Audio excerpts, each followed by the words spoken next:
메마른 땅 위에 비가 내릴 때의 촉촉함. 오늘은 성령 강림 주일입니다. 예수님께서 부활하시고 40일 동안 지내시고 승천하셨습니다. 승천하시기 전 예수님께서 제자들에게 예루살렘을 떠나지 말고 내게서 들은 바 아버지께서 약속하신 것을 기다리라 말씀하셨습니다. 그 말씀을 따라 제자들은 다락방에 모여 기도에 힘쓰며 마음을 같이하였습니다. 그리고 오순절 날이 이르러 다락방에 모인 제자들에게 성령 강림 사건이 일어났습니다. 이후 성령님을 따라 제자들이 담대히 복음을 전하는 일에 생명을 다해 일어나지요. 그렇게 사도행전을 성령행전이라 부르기도 합니다. 사도들의 행전이지만 사도들이 그렇게 움직일 수 있었던 이유가 성령님의 강림 그 사건이 있었기 때문에, 그리고 사도들의 움직임 속에 계속해서 성령님의 역사가 있었기에 성령행전이라 부르기도 합니다. 그리하여 오늘은 사도행전에 나타난 성령님의 역사를 조명함으로써 우리의 삶에도 어떻게 반응해야 하는지 함께 생각해 보고자 합니다. 첫째로, 성령님의 역사는 복음 전도로 나타났습니다. 오늘 본문에서도 이를 잘 드러내고 있지요. 오늘 본문 8절의 말씀입니다. 우리 함께 오늘 본문 8절의 말씀 우리 함께 읽겠습니다. 오직 성령이 너희에게 임하시면 너희가 권능을 받고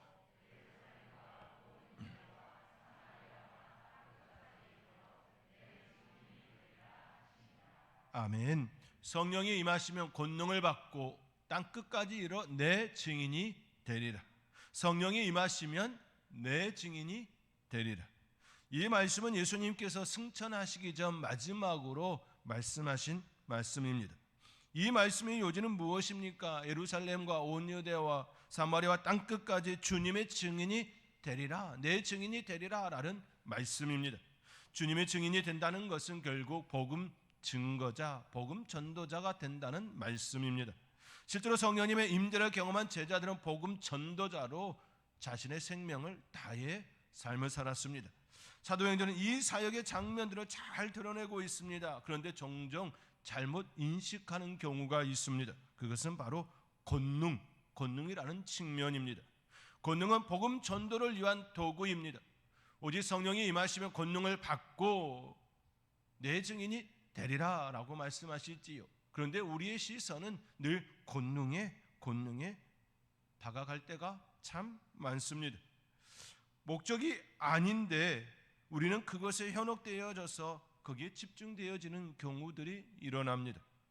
물론 권능에 대해 도외시하거나 필요 없다고 말하는 것도 잘못된 인식입니다. 권능은 필요합니다. 오직 성령이 너희에게 임하시면 권능을 받고 내 증인이 되리라 라고 말씀하신 것처럼 이 도식과 같이 권능이 내 증인의 삶을 사는 데에 필요하다는 말씀 맞습니다. 결국 그 권능이 어디를 향하고 있느냐에 대한 부분인 것이지요. 권능은 내 증인이 되리라라고 하는 이 방향에 초점이 되어 있다라는 것입니다. 그런데 일부 사람들이 그 권능에만 집중된 일들이 있었지요.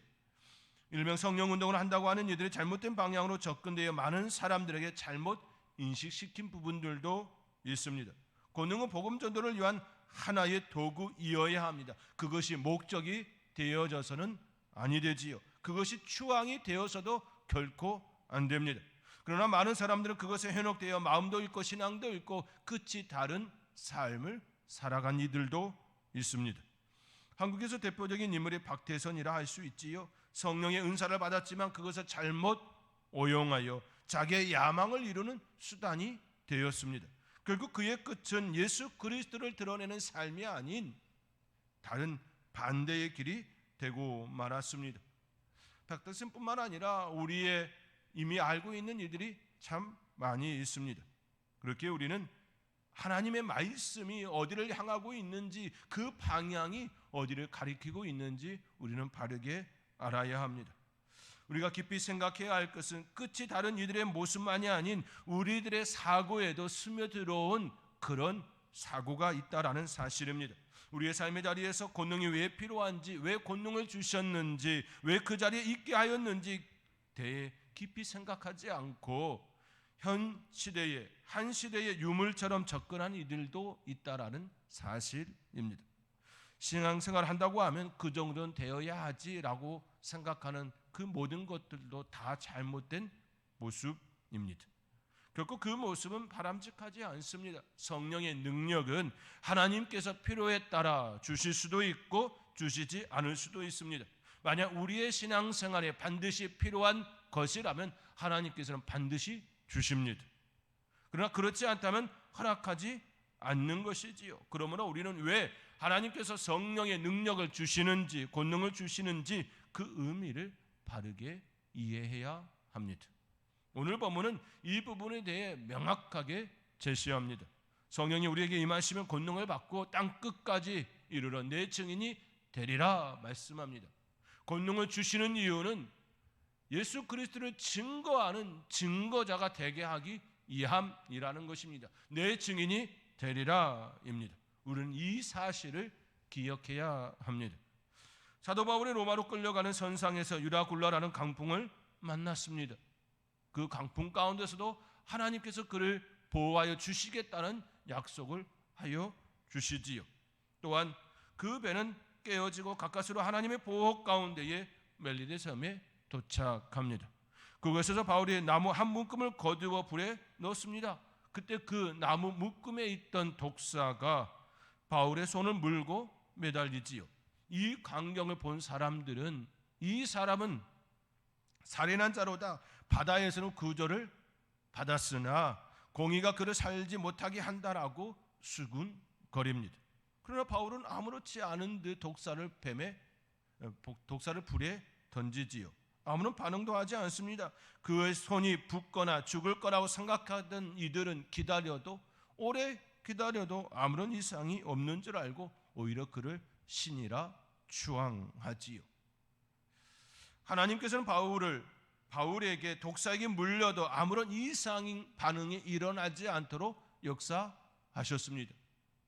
권능을 주심이지요. 독사에게 물렸음에도 불구하고 그의 몸에 전혀 이상 반응이 일어나지 아니하도록 하나님께서 권능을 행하셨습니다. 그 권능을 행하신 그 이유는 하나님의 나라가 그를 통하여 전파되기 위함이었습니다. 성령이 임하시면 권능을 받고 내 증인이 되리라 하신 그 말씀처럼 그에게 독사가 물렸음에도 불구하고 하나님께서는 권능을 행하셔서 아무런 이상 반응이 일어나지 않게 하시고 오히려 하나님의 나라가 증거되어지는 시간이 되게 하셨습니다. 우리가 성령의 권능을 받아야 하는 이유도 여기에 있습니다. 하나님의 나라를 전파하기 위함입니다. 그 은혜가 저와 여러분 가운데에 일어나기를 주님의 이름으로 축원드립니다. 둘째로 성령님의 역사는 성도의 교제로 나타났습니다. 교회사에서 늘 교회의 바른 포변으로 삼는 곳이 있습니다. 그것은 바로 사도행전에 나타난 초대교회의 모습입니다. 사도행전 2장 43절 이하에 나타난 모습이지요. 사도행전 2장 46절 47절의 말씀입니다. 우리 함께 스크린을 통하여 또 여러분의 성경책을 통하여 함께 읽겠습니다. 날마다 마음을 같이하여 성전에 모이기를 힘쓰고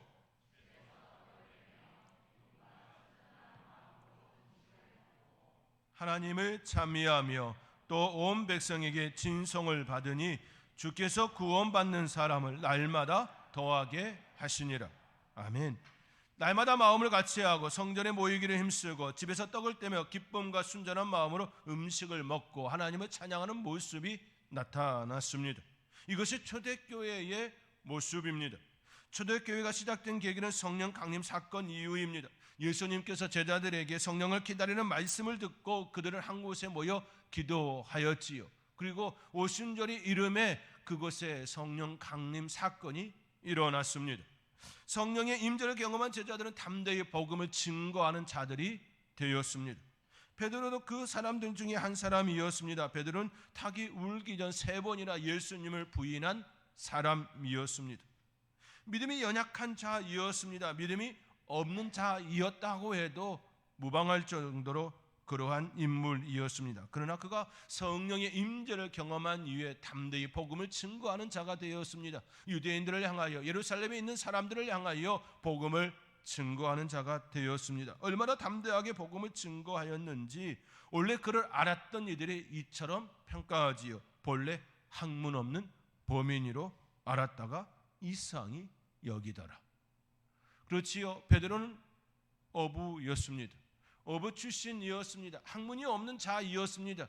그런데 예수 그리스도께서 그에게, 제자들에게 말씀하여 주신 그 말씀들이 성령의 역사 가운데에 그의 안에 각인되어지고 그 말씀이 그에게 담대하게 증거하는 증거자가 되게 하였습니다.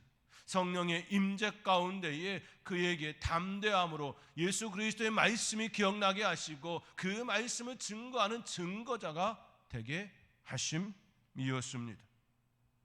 그를 변화시켜 주심인 것이지요. 성령님의 임재를 경험한 이들이 자신의 물건과 재산을 아낌없이 내어주어 함께 신앙하는 모습도 저들 가운데에 일어남인 것이지요.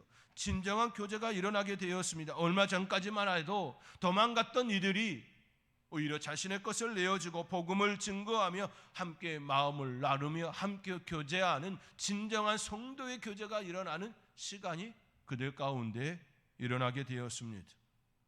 지난날의 제자들의 모습은 이렇지 않았습니다. 한 여인이 지극히 비싼 향유 옥합을 예수님께 부었을 때에 제자들은 이구동성으로 붕괴하였습니다. 왜 이것을 허비하느냐? 왜 이것을 허비하느냐? 이것을 팔아 가난한 자들에게 줄 수 있었겠다라고 그들은 외쳤습니다. 가룟 유다만이 아니라 예수님을 따랐던 제자들이 함께 그렇게 외침이었습니다. 그러나 그들의 속내는 아깝다라는 의미였습니다. 그런데 성령님의 임재를 경험한 이후 그들에게 변화가 일어난 것이지요. 자기의 것을 내어주고 함께 먹고 마시고 하나님을 찬미하고 하나님께 영광을 돌리는 그런 공동체가 되었습니다. 그들 안에 진정한 성도의 교제가 일어남이 된 것이지요. 그렇습니다. 성령의 역사는 이처럼 성도의 교제로 나타났습니다. 아까운 것이 아니라 감사로 변화되었습니다. 힘들어가 아니라 고마움으로 변화되었습니다. 이것이 성령님의 임재를 경험한 이들의 변화였습니다. 돌아온 주일부터 저희 교회도 점심 식사를 하고 오후 예배를 드리려고 합니다. 당에서 오랜 시간 끝에 이처럼 결정하게 된 가장 큰 이유는 성도의 교제 때문입니다.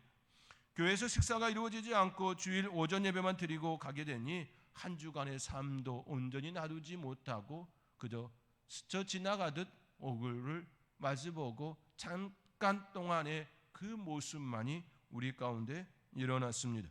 교회 안에서 성도의 교제가 일어날 수 있는 시간과 장소가 바로 함께 나누는 식사 시간이고 식당이지요.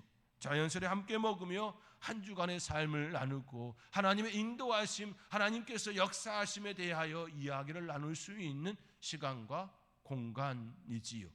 그 시간이 코로나19로 인하여 우리 가운데 일어나지 않음에 대한 안타까움이 장로님들과 저희 가운데에 더욱 있었습니다. 이제는 코로나19로 시간 갖지 못했던 그 안타까움을 이제는 할 수 있지 않겠냐라는 그런 마음들이 모여져서 더 늦어지기 전에 성도의 교제가 온전히 일어날 수 있도록 그 시간을 가짐이 마땅하다라는 생각을 갖게 되었습니다. 특별히 이를 위해서는 식당에서 봉사하는 이들이 있어야 하지요. 잘 드러나지 않는 자리일 뿐만 아니라 숨겨진 자리입니다. 특히나 요즘은 집에서도 식사를 잘 하지 않는, 해먹지 않는 가정들도 있기에 주방 봉사가 쉽지 않음을 모두가 다 공감하고 있습니다. 그럼에도 불구하고 성령의 임재를 경험하고 함께 식사를 하며 마음을 나누었던 초대교회와 같이 아름다운 교제와 섬김이 풍성하게 일어나기 위하여서는 반드시 섬김의 자리가 있어야 함을 우리 모두는 이미 잘 알고 있습니다. 초대교회와 같이 성도의 교제가 아름답게 일어날 수 있는 선도교회가 될 수 있도록 함께 동참하여 주시기 바랍니다. 셋째로 성령님의 역사는 소외되고 연약한 자들을 돌보심으로 나타났습니다. 사도행전의 주된 초점은 복음 증거입니다. 그런데 중간중간에 무심코 툭툭 던져지는 말씀들이 있습니다. 무심코 던져진 것 같지만 결코 그렇지 않음을 말씀의 흐름을 통해 우리는 알 수 있습니다. 사도행전의 전체의 주 포커스는, 초점은 복음 증거에 있습니다. 전반부는 베드로를 통하여 중심적으로 복음이 증거되어지는 현장을 드러내고 있지요. 뿐만 아니라 후반부는 사도 바울에 의하여서 복음이 증거되어지는 그 장면들이 나타납니다. 그런데 그 중간중간에 무심코 툭툭 던져지는 그런 장면들이 있습니다. 그 장면들은 바로 소외되고 연약한 자들에 대한 돌보심입니다. 그리고 그 사건은 사도행전에서 매우 중요한 위치를 차지하고 있습니다. 잠시 생각해보면, 살펴보면 이렇습니다. 사도행전 6장에는 7 집사를 선택하는 일이 일어나지요. 7 집사를 세우게 된 배경에는 헬라파 유대인의 가부들의 매일의 구제에서 빠졌기 때문입니다.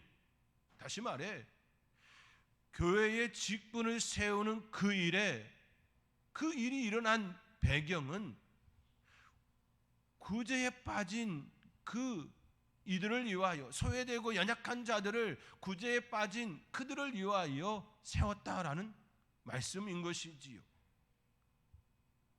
효과적으로 그들을 도와주기 위하여 7 집사를 세웠다라는 것입니다. 참으로 의미심장한 부분인 것이지요. 교회에 성령님의 역사가 일어나고 그 가운데에 소외되어지고 연약한 자들을 위하여 교회 직분자들을 세웠다라는 것입니다. 우리가 우리의 직분에 대하여 깊이 생각해야 될 부분인 것이지요. 하나님께서 우리를 장로로, 집사로, 권사로 세우시면은 이처럼 소외되어지고 연약한 자들을 위한 돌보심이 있어야 함도 우리는 반드시 기억해야 합니다. 또한 사도행전 9장에는 베드로가 죽은 여제자를 살리는 장면이 소개됩니다. 9장 36절의 말씀입니다. 우리 스크린을 통하여 우리 함께 또 9장 36절의 말씀을 함께 읽겠습니다. 요바에 다비다라는 여제자가 있으니 그 이름을 번역하면 도루가라. 선행과 구제하는 일이 심히 많더니. 이 여인이 병들어 죽게 되었습니다. 그러나 하나님께서는 베드로를 통해 그를 다시 살려주셨습니다. 죽은 이를 살리는 기적이 선행과 구제하는 일을 심히 많이 한 이 여인에게 나타났다라는 말씀입니다. 한번 생각해 볼 부분인 것이지요. 하나님께서는 지금 사도행전의 말씀 가운데에 죽은 자를 살리는 이 장면이 특별히 구제를 많이 한 이 여인에게 나타났다라고 말씀하고 있는 것입니다. 지나갈 수 있는 장면임에도 불구하고 그 말씀이 기록되어 있습니다. 무엇을 의미하는 것일까요? 선행과 구제하는 일이 심히 많더니 이러한 삶을 살고 있는 이 여인을 하나님께서 살리셨다라는 말씀입니다. 이런 육적인 의미뿐만 아니라 영적인 의미도 우리가 깊이 생각해야 될 부분인 것이지요. 하나님의 나라는 바로 이와 같은 자들에게 일어난다라는 그 의미도 생각해 볼 수 있습니다. 또한 사도행전 10장에는 베드로와 고넬료의 만남이 소개됩니다. 복음이 이방인 로마 군대의 백부장에게 흘러 들어가는 장면이 소개되는 말씀입니다. 사도행전 10장 31절 말씀에 이렇게 되어 있습니다. 고넬료야, 하나님이 내 기도를 들으시고 내 구제를 기억하셨다라고 소개됩니다. 하나님께서 베드로에게 한 상을 보여주지요. 바구니 한 상입니다. 그 바구니에는 유대인이 먹지 않는 그런 음식이 들어 있었습니다. 하나님께서 베드로에게 먹으라 말씀합니다. 그런데 그는 지금까지 가증한 것을 먹지 않았다라고 하면 거부합니다. 그런데 하나님께서 거룩하게 한 걸 너가 왜 가증하다 여기느냐 혼내지요. 질책합니다. 받아 먹으라 말씀하지요. 이 음식은 결국 이방인을 향한 모습 말씀이었습니다. 하나님께서 거룩하게 한 그들에 대한 말씀인 것이지요. 그런데 고넬료에 대한 이야기가 이렇게 평가되고 있다라는 겁니다. 고넬료야, 하나님이 내 기도를 들으시고 내 구제를 기억하셨다라는 말씀인 것이지요.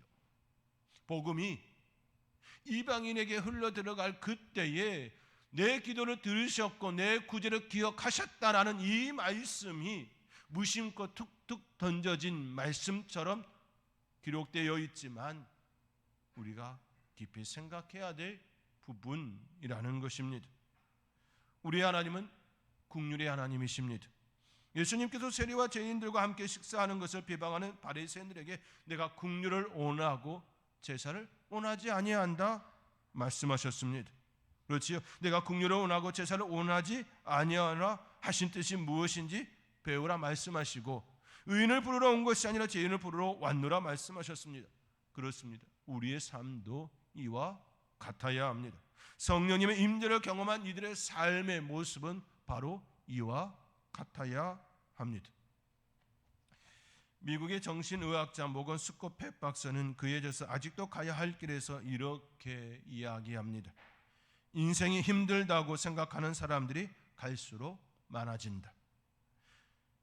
이렇게 되는 가장 큰 이유는 사람들이 인생에 대해 오해하기 때문이다. 인생은 즐거운 것이다. 어려움이 없어야 한다고 생각하다. 그러나 아니다. 인생은 살만한 가치가 있지만 그 자체로 힘든 것이다. 이것을 인정해야 한다. 그렇지요. 인생은 힘든 겁니다. 인생은 쉽지가 않습니다. 우리의 먹고 사는 그 부분을 해결하기 위하여 얼마나 애쓰고 수고하는지 우리는 이미 잘 알고 있습니다. 시편 90편의 말씀에서도 우리의 시간이 신속히 간다 말하고 수고와 슬픔뿐이라 이야기합니다. 우리의 삶의 자리가 그렇지요. 수고와 슬픔으로 가득 찬 인생을 우리가 살아가고 있습니다. 고생입니다. 고행입니다. 이것이 인생이지요. 그러나 우리 인생은 살만한 가치가 있다라는 데 의미가 있는 것입니다. 살만한 가치가 있는 것이지요. 자녀들을 양육함에도 마찬가지 아닙니까? 얼마나 많은 돈이 들어갑니까? 얼마나 마음 씀씀이가 필요합니까? 이 아이들에게 잘해주지만 이 아이들이 또 반항할 때가 얼마나 많습니까? 그렇지요. 힘든 시간이 일어납니다. 그럼에도 불구하고 우리의 자녀들의 성장을 보며 기쁨이 있지 않습니까? 그만한 가치가 있기 때문인 것입니다. 인생에는 살만한 가치가 있기에 우리가 살아내는 겁니다. 고생이 없어서 힘듦이 없어서가 아니라 고생이고 힘듦이지만 그 일을 하고 있는 것입니다. 사랑하는 성도 여러분, 모건 스코펫 박사가 말하는 것처럼 우리 그리스도인들도 착각하지 말아야 합니다. 성령님이 나에게 오시면 모든 것이 만사형통, 모든 일이 술술 다 풀릴 것이다 라고 생각하는 것, 이건 큰 오해입니다. 오히려 오늘 우리가 함께 살펴본 말씀처럼 복음 전도자로 바울은 얼마나 많이 매를 맞았습니까? 얼마나 힘든 여정을 겪어내야 했습니까? 복음 증거자로 산다라고 하는 건 늘 손해보고 살아야 할 때가 많습니다. 할 말도 하지 못하고 꾹 참아야 할 때가 있습니다. 그 영혼을 살리기 위해서 우리는 참아내야 할 때가 있음이지요. 섬기고 나누고 함께 교제하는 삶 역시 섬기는 이가 있어야 합니다. 봉사자가 있어야 그 일을 함께 할 수 있는 것이지요. 주머니를 열어야 그 일을 감당해야 할 때가 있습니다. 식당 봉사자가 없이 어찌 식사를 할 수 있겠습니까? 섬기는 이가 없는데 어찌 그 일을 감당할 수 있겠습니까? 섬기고 나누며 함께 교제하는 삶 역시 고생이 있어야 그 일을 감당할 수 있습니다. 소외되고 연약한 자들 돌보는 이 모습 또한 마찬가지이지요. 우리의 주머니를 열어 그들에게 먹을 것을 주고 또 힘듦을 이루할 때에 그 일이 일어나는 것 맞지요. 그렇습니다. 소외되고 연약한 자들 돌보는 일 역시 수고가 없이는 일어나지가 않습니다. 성령님이 나에게 오시면 만사형통 모든 것이 다 술술술 풀린다? 아닙니다. 오히려 우리로 하여금 수고의 자리로 고생의 자리로, 그러나 그만한 가치가 있다라고 우리에게 말씀하십니다. 하나님의 나라의 일원으로서 그 영광을 보게 하시는 것이지요. 그렇기에 수고하여도 예수님이 되어도 감사가 우리 안에 있는 것 아니겠습니까? 남들이 알아주지 않아도 묵묵히 그 자리에 그 일을 감당하는 모습들이 있지 않습니까? 남들이 알아주지 않아도 이 일은 하나님의 영광을 위함이라고 가치가 일어나는 것, 우리는 알기에 그 일을 감당하는 것이지요. 이것이 바로 그리스도인의 삶입니다. 성령의 임재를 경험한 이들의 삶의 모습입니다. 성령 강림주일을 맞이하여 다시금 우리의 신앙을 점검하며 성령 안에서 참된 삶을 살아갈 수 있는 저와 여러분이 될 수 있기를 주님의 이름으로 축원드립니다. 기도하겠습니다.